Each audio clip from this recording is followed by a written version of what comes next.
পূর্ব জেরুজালেমে পবিত্র আল আকসা মসজিদ চত্বর তথা হারাম আল শরীফে প্রবেশ নিয়ে বহু বছর ধরেই উত্তেজনা চলছে। দখলদার ইসরায়েলের নিরাপত্তা জোরদার সহ নানা কাণ্ডে ক্ষুব্ধ স্বাধীনতাকামী ফিলিস্তিন মুসলিমরা। মক্কা ও মদিনার পর জেরুজালেমের আল আকসা মসজিদকে ইসলামের তৃতীয় গুরুত্বপূর্ণ ধর্মীয় স্থান হিসেবে বিবেচনা করা হয়।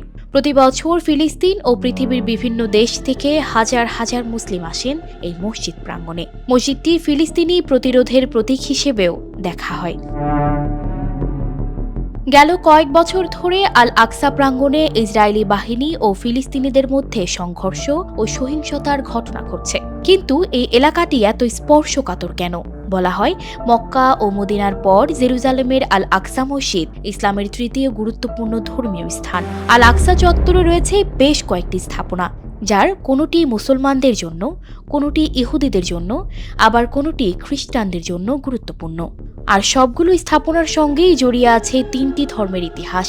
14 হেক্টর এলাকা জুড়ে অবস্থিত আল আকসা প্রাঙ্গণে রয়েছে আল আকসা মসজিদ, যা কিবলি মসজিদ নামেও পরিচিত। এছাড়াও আছে সোনালী গম্বুজ বিশিষ্ট ডোম অফ দ্য রক, যা জেরুজালেমের সবচেয়ে স্বীকৃত একটি ল্যান্ডমার্ক এবং এ দুটিই পবিত্র হিসেবে বিবেচিত। পূর্ব জেরুজালেমের পাহাড় চূড়ায় অবস্থিত আল আকসা মুসলমানদের কাছে হারাম আল শরীফ নামে পরিচিত এবং ইহুদিদের কাছে পরিচিত টেম্পল মাউন্ট হিসেবে। ইসলামের পবিত্র গ্রন্থ কুরআনে এ বিষয়ে উল্লেখ করা হয়েছে এবং সর্বোচ্চ হিসেবেও মুসলমানদের কাছে এর মর্যাদা ও গুরুত্বের কথা তুলে ধরা হয়েছে। আল আকসা মসজিদটি মসজিদুল আকসা বা বাইতুল মুকাদ্দাস নামে পরিচিত মুসলমানদের কাছে। মুসলমানরা বিশ্বাস করেন মহানবী হযরত মুহাম্মদ সাল্লাল্লাহু আলাইহি ওয়াসাল্লাম মিরাজের রাতে কাবা শরীফ থেকে প্রথমে আল আকসা এসেছিলেন এবং এই মসজিদ থেকেই মিরাজে গমন করেছিলেন।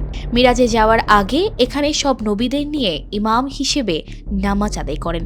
বলা হয়, মক্কায় হজ ও ওমরা পালনের আগে আল আকসা ছিল মুসলমানদের কাছে প্রধান ধর্মীয় স্থান।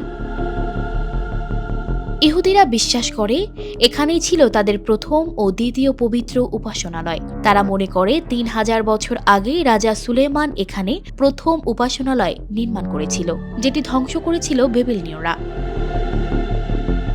অন্যদিকে খ্রিস্টানরা মনে প্রাণে বিশ্বাস করে এটাই সেই জায়গা যেখানে যীশুখ্রিস্ট ক্রুশবিদ্ধ হয়েছিলেন, আর এখানকার গুহাতেই তার দেহ রাখা হয়েছিল।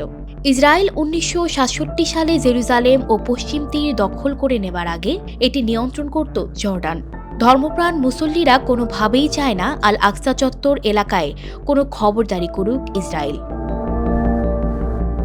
সানজিদা রহমান, প্রবাস খবর।